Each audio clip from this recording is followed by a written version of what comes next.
Watoto wana ndoto zao na wana pia wakati mwingine wanafikiria ndoto zao za baadaye, lakini pia wazazi, familia na jamii kwa ujumla pia tuna wajibu wetu kwa watoto kuhakikisha kwamba wanatimiza ndoto zao. Ni saa 3:14 nimepokea kijiti hiki kutoka kwa Kumekucha Tanzania, na hii ni Kumekucha Tanzania, lakini ni mtoto kwanza. Tunakuwa tukizungumza masuala mbalimbali yanayowahusu watoto, kuanzia ulinzi, afya zao na namna gani ambavyo watoto wanapaswa kuwa. Hasa tunamzungumzia mtoto ambaye ana umri kuanzia miaka 0 hadi miaka 8. Tunazungumzia malezi ya awali na makuzi ya mtoto na mambo muhimu ya kumzingatia mtoto. Karibu sana msikilizaji, na unaweza kushirikiana nasi hapa studioni kwa kutuandikia ujumbe wako kupitia nambari yetu ya simu ya 0621780663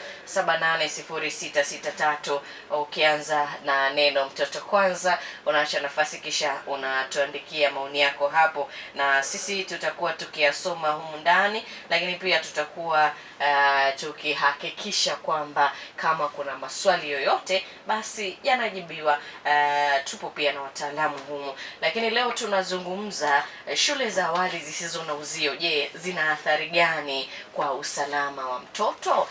Tunafahamu kuna watoto wetu hapo mashuleni, kuna zile shule ambazo ziko pia mtaani kwetu, lakini wakati mwingine unakuta hakuna uzio, hakuna nini. Zinaathiri kiasi gani usalama wa mtoto? Tuandikie pia maoni yako msikilizaji kwenye nambari yetu ya simu ya 0621780663. Mimi ni Restuta Nyondo, karibu sana, na studioni nipo na afisa ustawi, lakini pia nipo na mwalimu awali kutokea shule ya Monica Steven Daycare, lakini pia niko na mwenyekiti wa klabu ya waandishi wa habari mkoa wa Katavi, na tunaye pia mzazi ambaye tuko naye hapa studioni kwa ajili ya kufahamu mambo mbalimbali tunafanyaje kuhusiana na swala hili. Kumbuka kipindi hiki kinakujia kwa udhamini mkubwa sana wa Children Crossfire, lakini pia TechDen pamoja na mtandao wa waandishi wa habari Tanzania UTPC. Pengine moja kwa moja tukianza kwako mwalimu, utaanza pia kutuambia jina lako. Madam, nyinyi ni watu ambao mnashinda na watoto wetu, na unaweza ukatupatia kidogo uzoefu wako ukiwa kama mwalimu wa chekechea. Hali ya malezi inakuwaje pale mnapokuwa shuleni? Asante ndugu mtangazaji. Kwa jina naitwa ni Madam Eva Nasari kutokea shule ya msingi Monica Steven. Ndio. Tupatie uzoefu wako wa malezi ya watoto mnapokuwa shuleni. Uzoefu wa malezi kama kawaida kuanzia nyumbani. Sisi ni walezi kuanzia nyumbani, na shuleni pia tunakuwa walezi kama ilivyo kawaida. Tunalea watoto kama wazazi wanavyolelewa wakiwa nyumbani, na pia shuleni wanapata malezi. Kupata malezi wanayopata ni moja kwa moja ya kitaaluma na kimaadili pia. Kwa hiyo tunaelewa jukumu la usalama wa watoto pia ni jukumu letu, kwa hiyo tunalisimamia vizuri. Mnapata changamoto kiasi gani kuwatunza hawa watoto wa chekechea ambao mnakuwa nao? Tunajua ni watoto ambao wako kwenye umri ambao wanajifunza kila kitu. Pengine mnakuwa mnapitia wakati gani hapo?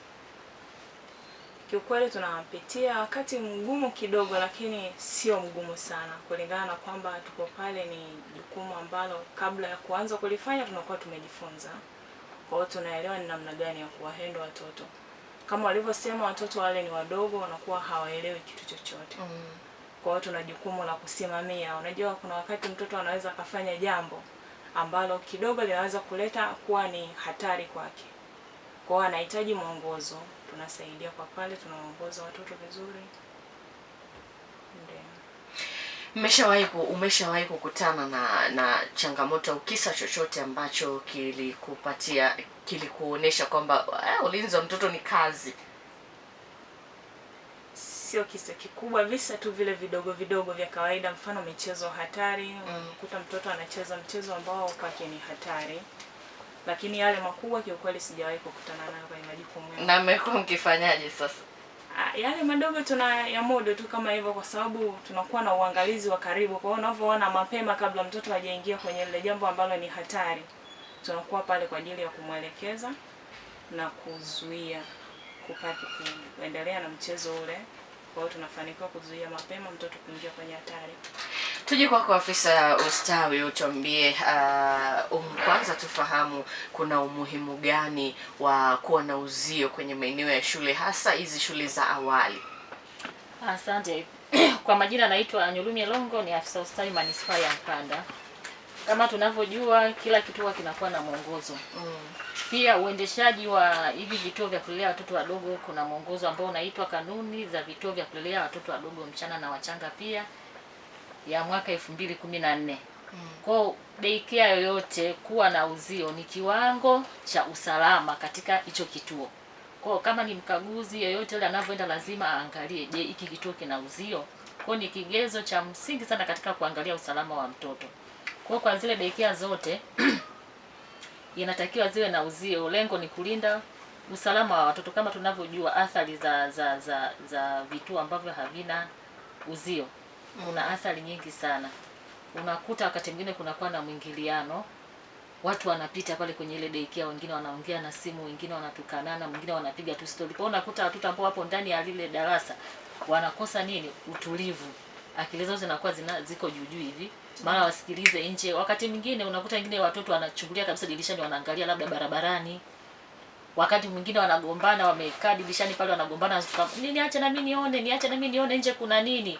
Kwa ni kukosekana kwa nini kwa uzio. Lakini wakati mwingine kituo kisipokuwa na uzio ni rahisi watoto kupata ajali. Unakuta watoto wanakimbizana katika michezo, wanavyokimbizana unakuta mwingine anakimbilia barabarani, wakati huo kuna bajaji inapita, kuna bodaboda wanapita, kuna waendesha watembea kwa mguu wanapita. Kwa hiyo inaweza kusababisha ajali pia. Lakini wakati mwingine kama kituo hakina uzio, ni rahisi kuwa na mwingiliano kati ya wale watoto na wanyama. Kuna wale wanyama wa kufugwa, lakini kuna wanyama wa polini. Unakuta labda ni kituo cha kulelea watoto wadogo mchana, unakuta mle ndani kuna kuku, sijui kuna nguruwe, sijui kuna. Kwa unakuwa na mwingiliano ambao haufai. Ndio athari za kituo kutokuwa na uzio. Lakini wakati mwingine unakuta kuna watu wanaingia ovyo ovyo, watu ambao hawahusiki. Wakati mwingine kuna wao wenye changamoto ya afya ya akili, unakuta ameshaingia moja kwa moja, hakuna uzio na hakuna mwangalizi kwamba yule aliyeingia ni nani. Kwa unakuta kuna mwingiliano kati ya watu ambao hawahusiki pale kwenye kituo na watoto. Lakini wakati mwingine imepelekea kutokuwa na watoto kutoroka. Unakuta mtoto yani haonekani, uangalizi unakuwa sio wa karibu. Kwa ni rahisi watoto kupotea au kutekwa au kuondoka bila kuaga. Wakati mwingine umekaa nyumbani unakuta mtoto amerudi, ni muda wa shule, hapana, nimeondoka tu, ni kwa sababu hakuna uangalizi na hakuna uzio. Lakini kungekuwa na uzio ingekuwa ni rahisi kuwadhibiti. Kuna baadhi ya daycare zimeadvance zaidi, kuna geti na kuna mlinzi, kuna kufuli. Kwa mtoto anapoingia mzazi lazima asaini. Mtoto anapotoka lazima mzazi afanyeje? Asaini. Ile ni ulinzi, ni ulinzi wa hali ya juu na ambao unatakiwa. Watoto wanakuwa ndani ya fence, hata kama wanapocheza wanacheza kukiwa na usalama. Hakuna ile uholela watoto kutoka nje si kwenda ndani, wote wanakuwa ndani kwa wakati mmoja. Kama ni michezo wanachezea mle ndani. Kwa hiyo inakuwa na ulinzi na usalama wa mtoto unakuwa umeimarishwa endapo hivi vituo vinakuwa na hizo fence. Pengine kama ustawi na watu ambao mnawajibika kwa watoto, ni visa vya aina gani ambavyo vimewahi kutokea kwa hapa Mpanda, mmewahi kukutana navyo vinavyohusisha swala zima la ukosefu wa uzio kwenye baadhi ya shule hizi za chekechea? Tulishawahi kupokea visa kwa watoto kupotea. Unakuta mtoto wangu alikuwa yuko chekechea, lakini wakati wenzake wametoka yeye hakuwepo. Unakuta anatafuta muda mrefu, lakini mwisho wa siku anapatikana. Yote ni athari ya kutokuwa na uzio. Lakini pia kuna ajali huwa zinatokea pia. Unakuta migongo na pikipiki wakati wanacheza pale kwenye kichekechea fulani, si mnakijua walikuwa wanachezea bodaboda kawapitia. Kwa ni athari ambazo zinatokea kwa hiyo vituo ambavyo havina uzio. Sawa, tuje kwako mzazi, utuambie wewe kwa maoni yako unadhani ni sahihi wakati mwingine kumchukua mtoto na kumpeleka? Unajua kuna zile shule za mtaani na kuna muda mtu anakimbilia urahisi wa bei labda ya kumlipia mtoto au vitu vingine tofauti. Unadhani ni sahihi kumpeleka mtoto katika shule ambazo hazina uzio? Anza kujitambulisha jina lako. nikuwa kama mzazi, kwa jina na watoto wetu wanaweza wakapata changamoto nyingi, na watoto wetu wanaweza wakafanyiwa vitendo vya ukatili.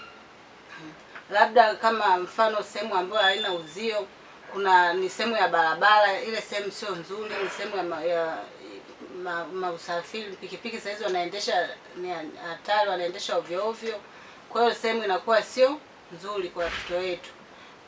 Kwa hiyo nilikuwa naomba watoto wetu tuwapeleke sehemu iliyokuwa salama, na tuwe waangalifu kwa watoto wetu, tuwe makini kwa watoto wetu, maana kuna wehu mitaani. Kwa hiyo kama sehemu haina uzio, watoto wanakosa usalama. Sawa, asante. Turejee kwako mwalimu, utuambie nini hasa nyinyi mmekuwa mkizingatia kama walinzi wa watoto pia wanapokuwepo maeneo yenu, hasa kwenye swala zima la uzio. Wakati mwingine inawezekana ukawepo uzio ila usiwe uzio ambao unaweza kuwalinda watoto. Ni kweli kwa sisi binafsi katika shule yetu uzio tunao. Kwa watoto wetu wanapokuwa katika mazingira ya shule, kwa ule wakati wanapokuwa shuleni, mazingira ni salama kwao. Na ukiachana na geti, pia sisi wenyewe ni waangalizi kwa wale watoto. Kwa ukiachana na geti, sisi pia muda mwingi tunakuwa macho kuhakikisha wale watoto wapo kwenye mazingira salama. Kwa tunapokabidhiwa na watoto na mzazi asubuhi, tunajua kwamba ni jukumu letu, tunaangalia vizuri muda huu wanapaswa kuwa sehemu fulani, tunahakikisha wale wote ambao ni wanafunzi wa kwetu tunajua wapo mahali hapa.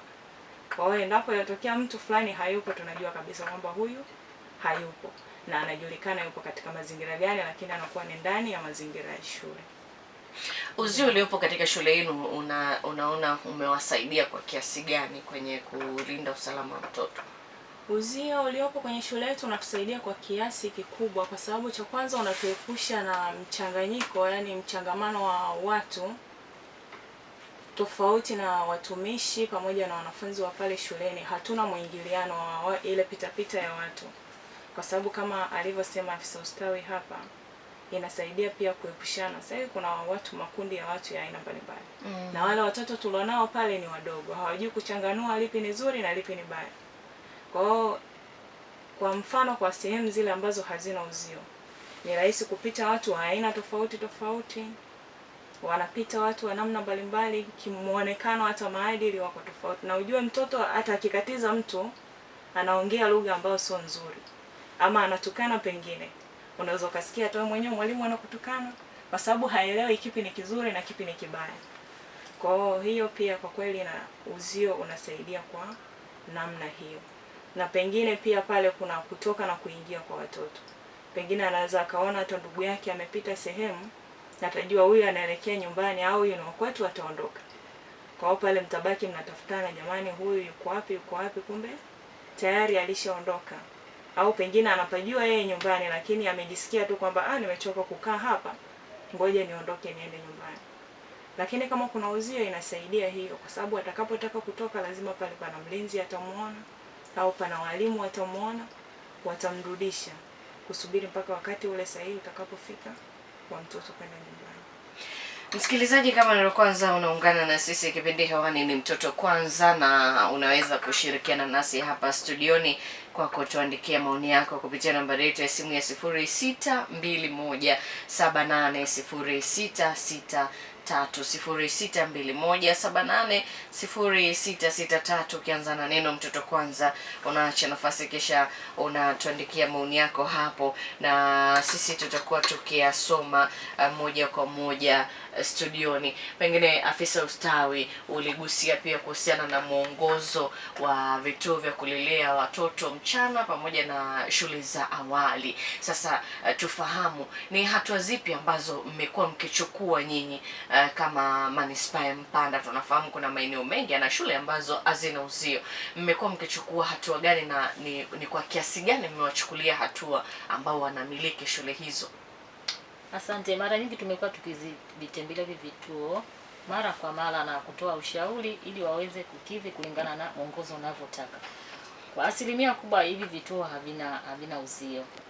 Kwa tumekuwa tukiwatembelea na kuwapa elimu waboreshe, yani hata kama mazingira mengine sio, lakini cha muhimu zaidi ni fence, kulinda usalama wa watu. Kwa mara nyingi tumekuwa tukitoa elimu, lakini pia huwa tunawashauri wazazi pindi wanapotaka kuwapeleka watoto waangalie vile vituo ambavyo vina ubora.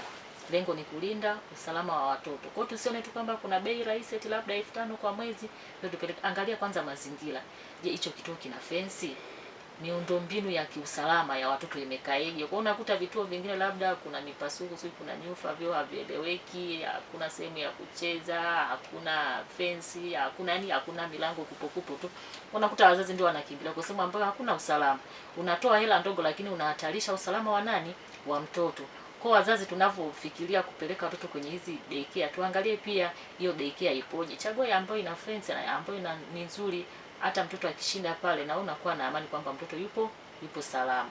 Kwa mara nyingi tumekuwa tukitoa elimu, lakini pia huwa tunakaa na hao wamiliki wa daycare ili waweze kufuata mwongozo kama ambavyo unataka, kwamba fence ni takwa la muhimu kwa ajili ya usalama wa mtoto.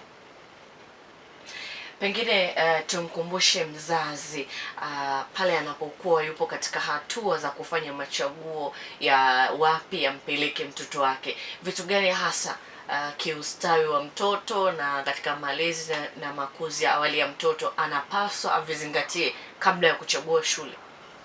Cha kuzingatia ni kama hivyo mazingira na kituo kilipo. Tunapozungumzia mazingira ni kwamba hicho kituo kinakuwa na fence, lakini pia licha ya fence kuna eneo kubwa la kuchezea, kwa sababu tunajua daycare ni michezo, tunasio kusoma. Lakini pia tuangalie walimu ambao wapo pale wana sifa. Kuna watu ambao ni special wamesomea malezi na makuzi ya watoto, kwa lazima washinde na watoto ambao wana sifa pia. Unakuta mwingine amemaliza tu form 4 anashinda na watoto ambaye hajasomea, kwa inaleta athari. Lakini vitu vingine tuangalie mazingira kwa kama vyoo vipo vya watoto lakini na vya watumishi. Unakuta wakati mwingine watumishi wanashare vyoo pamoja na watoto, kitu ambacho kinaweza kuleta athari ya magonjwa kwa watoto. Lakini tuangalie pia sehemu ambao wanapitia watoto hawawezi kufikia. Unakuta wakati mwingine wanapitia tu nje ambapo watoto wanapita ndio rahisi kuungua. Kwa tuangalie, je, kuna eneo la kupikia lakini pia kuna eneo la kupumzika, kwa sababu watoto lazima walale pia. Kwa kuwe na chumba maalum cha kulala, lakini kuwe na magodoro. Wengine wameenda mbali zaidi, kuna vitanda na magodoro na mashuka kabisa. Kwa watoto baada ya kucheza wanapumzika. Kwa hiyo lazima mzazi aangalie vitu muhimu ili aweze kumpeleka mtoto wake sehemu ambayo ni salama zaidi. Asante. Nilikuwa natamani tupate mtazamo kidogo. Nifanyie hivyo. Sawa. Tuangalie pia nambari yetu ya simu ni 0621780663. Msikilizaji, unaweza ukatupigia simu kutoa maoni yako wakati huu hapa, lakini pia unaweza kutuandikia kwa ujumbe mfupi wa maandishi. Kama huyu anasema mtoto kwanza, Boniface Edward Mwakiembe anasema maoni yangu, shule za bila uzio zifungiwe, manake ni hatari kwa watoto wetu. Lakini pia huyu anasema mtoto kwanza, anaitwa Hassan Najim kutokea Ntumba Santa Maria, na wapata kwa uzuri hapo. Lakini mtoto kwanza anaitwa Abel Noah kutoka pande za Tambazi, anasema asanteni sana kwa elimu nzuri. Kiukweli wazazi hatupaswa kuendelea kuwalea watoto malezi bora yanayopendeza jamii zetu zinazotuzunguka. Ni vema mtoto anapoenda shule wazazi wa pande mbili kufuatilia pia mienendo yao mashuleni. Muwe na kazi njema. Boniface, ujumbe wako umejirudia. Sawa, ukituma ujumbe mara moja inakuwa inatosha kabisa. 0621780663 ndio nambari ambayo unaweza kutuandikia maoni yako, lakini pia ndio nambari ambayo unaweza kutupigia simu hapa studioni na ukatoa maoni yako, na sisi tutakuwa tukisoma maoni yako. Lakini pia inawezekana ukawa una swali kuhusiana na hilo. Mada yetu husika leo tunazungumza shule za awali zisizo na uzio zina athari gani kwa usalama wa mtoto? Unaweza ukatuambia hapo na sisi tutakuwa tukisoma hayo maoni. Pengine tukirejea sasa kwa mwalimu, nini hasa wito wako kwa shule za awali ambazo hazina uzio? Shule yako ina uzio, vipi kwa zile ambazo hazina uzio na wakati mwingine unakuta hazifuati miongozo ambayo inatolewa? Asante ndugu mtangazaji. Kabla hujajibu hilo swali, wala tumsikilize hapa msikilizaji. Asante ndugu mtangazaji. Kwa kweli watoto hawa ni dhamana tumepewa jamani. Kwa ushauri wangu, yani vile vituo au shule bila uzio ni sawa na nyumba bila mlango. Tunaelewa umuhimu wa mlango kwenye nyumba, ndio maana huwezi kujenga nyumba ukaingia kama hujakamilisha mlango. Hatua ya kwanza kabla hujaingia, unaweza vingine vikawa havijakamilika, lakini mlango lazima uwepo. Ni kwa ajili ya usalama. Kwa ombi langu kwa wale wenye vituo vya bila uzio, kwa kweli wajitahidi kwa nguvu zao na uwezo wao wote, wahakikishe kwamba wanaweka uzio katika maeneo yao ya shule kwa ajili ya usalama wa hawa watoto ambao tumekabidhiwa. Sawa, asante sana mwalimu, afisa ustawi. Wewe unaweza ukatuambia sasa, tumeshajua changamoto zilizopo, lakini pia tumeshajua kwamba hali inatakiwa kuwa vipi. Sasa nini hasa kinapaswa kufanyika ili kuhakikisha hizi shule zilizopo mitaani, kuna watu wanaanzisha pia shule majumbani kwao kwa ajili ya watoto nyumbani, kwa sababu tu labda alisomea ualimu. Unajua changamoto pia ya ajira, anaanzisha nyumbani, watoto wanaenda nyumbani, wanashinda naye pale, anawafundisha nyumba iko tu katikati ya mtaa, haina geti, haina uzio, sio shule rasmi. Pia unaweza ukatuambia.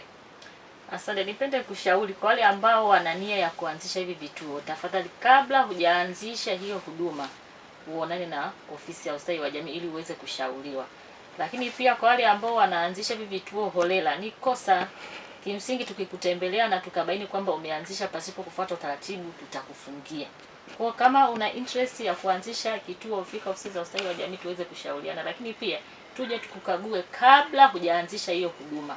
Kwa sababu wengi wamekuwa kianzisha huduma pasipo kuwasiliana na ofisi, na unakuta mtu ana chumba kimoja au ana frame tu tayari anaweka kituo, kitu ambacho hamna, kinakuwa hakina mahitaji maalum ya watoto. Lakini pia kwa vile vituo ambavyo havina uzio, tumewatembelea mara nyingi na kuwashauri waweke fence. Na fence zinatofautiana. Kuna zile fence ambazo ni za bei rahisi, tusifikirie labda fence zile zenye nyaya za umeme.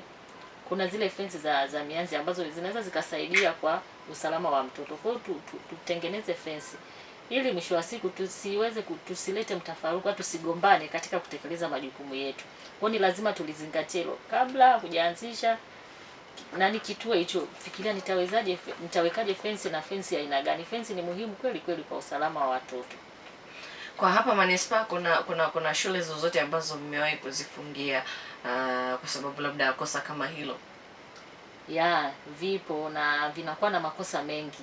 Ukiachana na fence, kulingana na mwongozo, vipo ambavyo ni muhimu lazima vipo. Unakuta labda kituo hakina choo, kituo hakina fence, unakuta kuna madarasa lakini hakuna milango, hakuna sehemu ya kucheza watoto. Kwa mara nyingi tumekuwa tukivifungia visitishe kutoa huduma. Hivi wanawezaje kuweka kituo cha shule ambacho kina choo? Steven anapatikana Buzogwe, yeye anasema yuko na sisi sana na anatusalimia sote.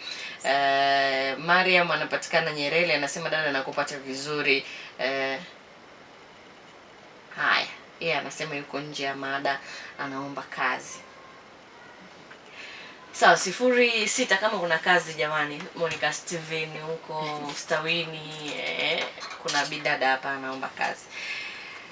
0621780663. Kabla hatujatamatisha na kutoka humu ndani, msikilizaji, unaweza ukatuandikia maoni yako ama ukatupigia simu hapo na sisi tukazungumza na wewe, ukatuambia pia maoni yako na nini hasa unadhani kinapaswa kufanyika ili shule zote ziwe ni sehemu salama kwa ajili ya watoto, lakini pia kuwe kuna ulinzi ambao unazingatia miongozo, sheria, taratibu na sheria ya mtoto pia inakuwa inazingatiwa, lakini inakuwa ni kwa ajili ya ustawi pia wa mtoto, kwa sababu tunatambua kwamba tunapomzungumzia huyu mtoto wa miaka 0 hadi 8 tunamzungumzia mtu ambaye tunamtengeneza kwa ajili ya maisha ya baadaye, tunamtengeneza kuanzia hapo. Baada ya hapo inawezekana ikawa ni ngumu sana kumtengeneza huyo mtu ambaye tunahitaji awe baadaye ana malezi na maadili yaliyokuwa mema. tunashuhudia sasa hivi mambo yamekuwa mengi afisa ustawi. Yaani yamekuwa mengi, yote ni athari ya malezi. Ujue sisi tulivyo na wewe ulivyo hivyo ni athari ya malezi katika umri wa 0 mpaka 8. Kwa asipotengeneza katika kipindi hicho, maana tunakuwa tumemharibu na athari yake inakuja kutokea kwenye utu uzima. Kwa hiyo unakuta ni mtu mzima lakini ni mvivu. Mtu mzima hawezi kudeki, mtu mzima hawezi kupika. Ni namna ambavyo amelelewa wapi katika umri wa 0 mpaka 8. Tumeshuhudia kuna mabinti wakubwa kabisa lakini hawawezi kufua nguo. Ndoa zinavunjika ni kwa sababu hawezi kupika. Yote ni athari ambayo imetokea katika umri wa 0 mpaka 8. Wazazi hatujawajibika katika kutoa malezi ambayo yatamsaidia huyu binti awe mke bora au awe baba mzuri. Kwa hiki kipindi ni cha muhimu kweli kweli katika kumtengeneza huyu mwanamke mzuri au mwanaume mzuri wa baadaye. Kwa hiyo kila mzazi awajibike kutoa malezi ambayo yanahitajika. Kama ni mtoto wa kiume mfundishe zile kazi za kiume, kama ni mtoto wa kike mtengeneze awe mwanamke mzuri. Kwa hiyo kikubwa tuangalie mazingira. Je, haya mazingira ni salama kwa mtoto? Anasema pia umezungumzia miongozo. Sasa inakuwaje kunakuwa na hizo shule ambazo hazina uzio, wakati walipaswa kufuata utaratibu, kufuata sheria, mlipaswa kuwakagua pia? Ndio hiyo changamoto ambayo mtu anatokea tu labda amemaliza form 4 katika kujitafuta anaamua kuanzisha hata kama ni chumba kimoja, kitu ambacho anakuwa yupo kinyume na sheria. Kwa mara nyingi tukiwatembelea watu kama hao huwa tunatoa amri ya kusitisha kutoa huduma. Lakini mwongozo upo na wamiliki wa daycare wanaujua kwamba lazima afuate sheria na taratibu ambazo zinatakiwa. Kwa hiyo ni mtu tu kuamua kwamba mimi sina kazi, ngoja tu nianzie tuition au nianzie daycare, kitu ambacho ni kinyume na sheria. Kabla hujaanzisha hiyo huduma lazima uonane na mamlaka husika iweze kushauri kwamba ili eneo linafaa au halifai. Unakuta daycare ipo katikati ya makazi. Unakuta wengine wanaingia, wengine wanatoka, wengine na mataulo, wengine nafua, kitu ambacho sio kinawaathiri ustawi wa watoto wetu. Kwa kabla hujaanzisha hiyo huduma wasiliana na mamlaka husika, tuje tukukague, kama ni kushauri tukushauri uhame hilo eneo kwamba hilo eneo sio rafiki kwa makuzi ya watoto. Sawa, asante pia kwa majibu hayo. Naamini pia wazazi, ili uwe wa kwanza kupata taarifa zetu, usisahau kusubscribe, kulike na kushare.